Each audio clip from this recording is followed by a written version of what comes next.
तख्ती नंबर 4, खड़ा ज़बर, खड़ा ज़ेर, उल्टा पेश। इन तीनों को भी हरूफ मद्दा की तरह थोड़ा खींच कर पढ़ना चाहिए।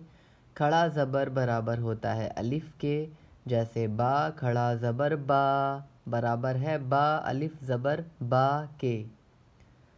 हमज़ा खड़ा ज़बर आ, बा खड़ा ज़बर बा, ता खड़ा ज़बर ता, सा खड़ा ज़बर सा, जीम खड़ा ज़बर जा,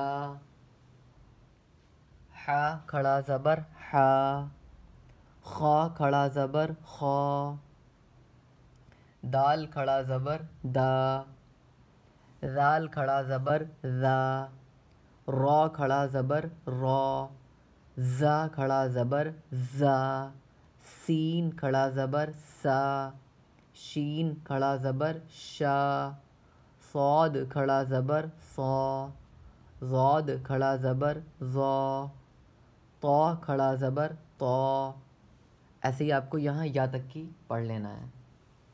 आप इसको कैसे पढ़ेंगे मश्क को, वो मैं आपको बताता हूँ। आदमा, मीम पे कौन सा कायदा है?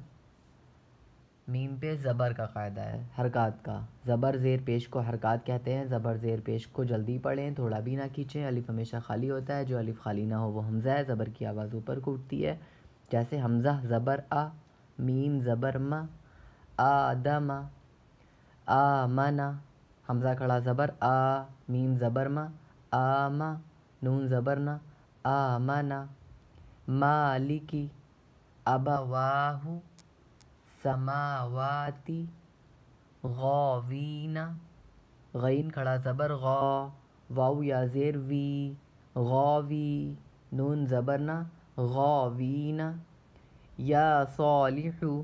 लाम पे कौन सा कायदा है? लाम पे ज़ेर हरकत है। ज़ेर को मारूफ पढ़ा जाए और मजहूल आवाज़ से बचा जाए। ज़ेर की आवाज़ नीचे को जाती है, जैसे हमज़ा ज़ेर ई, लाम ज़ेर ली, इलाहुना, हाज़ा किताबु, रिसालाती, ज़ालिका। दोस्तों, अगर वीडियो आपको पसंद आ रहा हो, अच्छे से पढ़ पा रहे हो, तो कमेंट करके ज़रूर बताइएगा। चैनल को सब्सक्राइब करिए, और अलग से पढ़ना चाहते हैं अगर वीडियो कॉल वॉइस कॉल के थ्रू, तो कमेंट करिए, मैं नंबर दूंगा, फिर मैं आपको अलग से पढ़ा दूंगा। Thank you.